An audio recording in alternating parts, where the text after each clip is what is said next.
ગુજરાતમાં કાળઝાળ ગરમીના વચ્ચે જે પ્રિય મોસમની એક્ટિવિટી ફરી સક્રિય દેખાતી રહી છે. જે હવામાન વિભાગે આગામી 24 કલાકમાં માટે રાજ્યના અનેક જિલ્લાઓમાં ગાજવી વીજળીના ચમકારમાં અને 40 થી 50 કિલોમીટર પ્રતિ કલાકની ઝડપે પવન સાથે હળવાથી મધ્યમ વરસાદની આગાહી કરી છે. અને ઉત્તર ગુજરાતના મધ્ય ગુજરાતમાં, દક્ષિણ ગુજરાત અને સૌરાષ્ટ્રના કેટલાક વિસ્તારોમાં જે માટે યલો એલર્ટ જાહેર કરવામાં આવ્યું છે. અને જે અમદાવાદમાં સામાન્ય રીતે વાદળછાયું વાતાવરણ રહી શકે છે અને શહેરમાં 1-2 સ્પેલમાંથી હળવાથી મધ્યમ વરસાદ સાથે ગાજવી અને થવાની સંભાવના છે. મહત્તમ તાપમાન આશરે 41 ડિગ્રી સેલ્સિયસ રહેવાની આગાહી છે. અને એટલે વરસાદની ઝાપટા થતા બેકારો ગરમીના તાત્કાલિક મોટી રાહત મળવાની શક્યતા ઓછી હોવાને વિભાગે નાગરિકોને વીજળી પડવાની શક્યતા હોય ત્યારે ખુલ્લા મેદાનો, ઝાડ નીચે અથવા પાણી ભરેલા સ્થળો નજીક ન રહેવાની સલાહ આપી. દરમિયાન પવન ઢીલા વસ્તુની હોર્ડિંગ અને કાચા મકાન, ઝાડની ડાળીઓનો જોખમ રૂપ બની શકે અને ખેડૂતો માટે તબક્કો ખાસ મહત્વનો છે. કારણ કે પ્રિય મોસમી વરસાદની ખેતીની તૈયારી માટે ઉપયોગી હોય છે,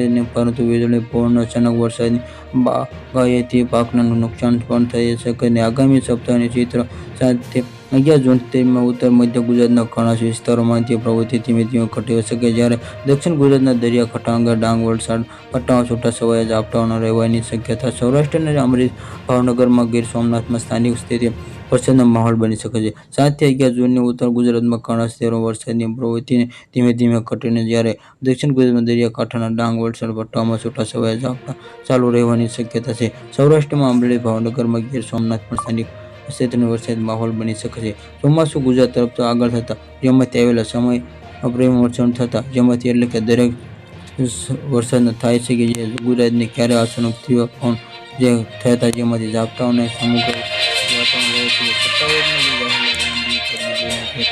વ્યાપક થતા પવનની દિશા અને ભેજ જેવા માપદંડોને ધ્યાનમાં લે છે. ડોક્ટર માછાના